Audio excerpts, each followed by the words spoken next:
Guys, I want to do a quick Grom review video. So I've had this a week, exactly a week. I got it last Saturday. Today's Saturday.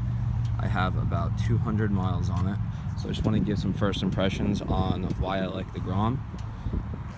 Alright, so first off, obviously it's not a full-size motorcycle. It's the 125cc. It's good for going around town, not good for the highway. You're pretty much aware of this already. Secondly, it fits anybody. I'm 6 foot even, 175 currently.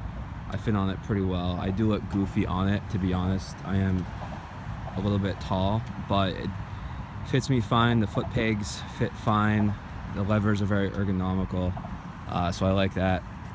Secondly, or I'm not gonna really order these in number, but the LED headlights, it is daylight, but I'll turn the bike on, show you.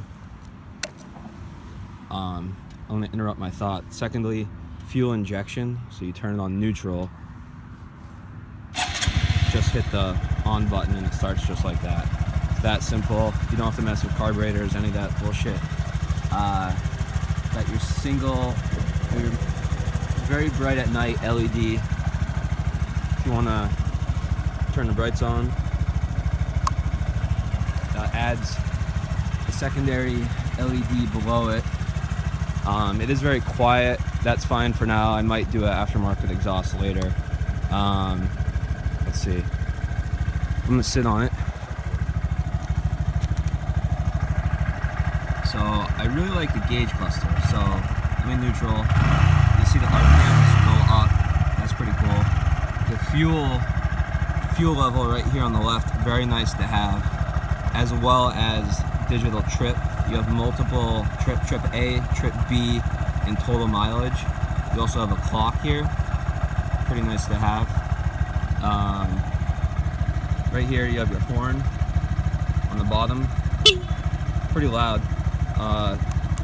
Blinkers left and right. I do like this as well.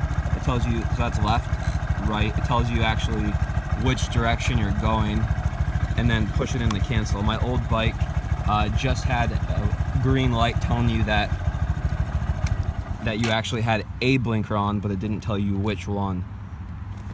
Alright, so I got off. Let's see here. Styling, I really like the black case of the engine, flows well. I got the yellow just because I like the color and I wanted to be visible. Pretty unique. Let's see here.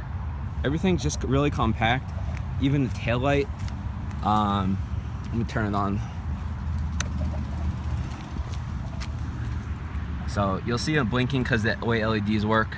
In real life, it's not blinking, but very bright at night, as well as when you actually enable the brake, very bright. The turn signals also, even though I'm probably going to do some sort of fender eliminator kit here, the stock signals are very bright, which I really like. Being seen is important. So as you saw, I have about 200 miles on this. So far so good. The one thing I do like, I know people have asked if it's good for a first bike or not.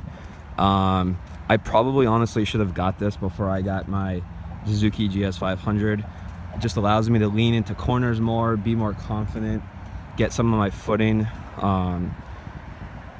and understand the basics of turning and weight shift and things like that. So far so good. I'm trying to think what else is good about this. One thing I'll show you, just because I don't think anybody has yet, or I haven't seen a video, is how to open up the seat underneath. So I'm putting the key in, simply turning it to unlock. Oops, I think you have to be, I'm gonna have to set this down. So I did have to set that down. Back to recording. Turn the key to the right, which unlocks the locking mechanism. Then you just lift up on the seat. I just did there, popped up, and then it slides back. So if you're ever curious what's underneath the seat, it comes with an owner's manual strapped there with a waterproof bag and rubber band. pretty small lithium battery, but it does the trick. There is not much storage at all. No room to put even a pair of gloves, as far as, at least I couldn't, but that's fine. Tires, the wheels are 12 inches, single spring. Everything just clean, even though it's a very small bike. I do like that. So I'm gonna take the key out, put it in. And to put your seat back on, there are these two hooks on the right that you can see. Those hook underneath these. So you gotta do that first and then just push it forward. I guess another thing that I like is the fact that because it is so easy to ride, to start, to get it out of the driveway, that I'm riding more often, which is important, just to get some miles under your belt. Just getting out there, really. So I probably will get another bike. I did test drive the Honda Rebel 500 2017, the new bike. That was really nice. Probably will have the Grom exclusively for a year as my only bike, but I probably will keep it indefinitely no matter what. Got a good deal, MSRP about $3,300. So you really can't go wrong with that, especially brand new warranty.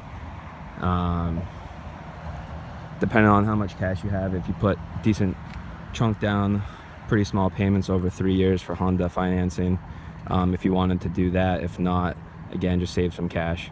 But just looking at the engine, again, single cylinder, very small, compact, which is cool.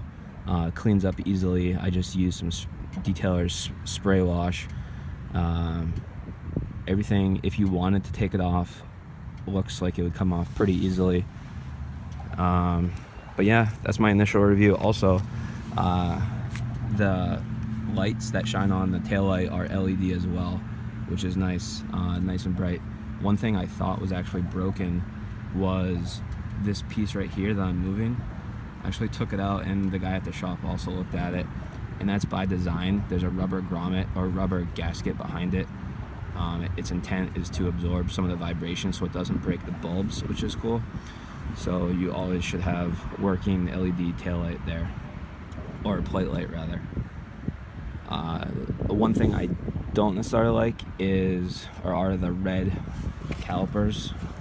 I knew that going into that, but that's for every colored bike. I could always paint them if I really cared enough, or have them powder coated. Yeah, so that's initial thoughts. Let me know what you think on the Honda Grom.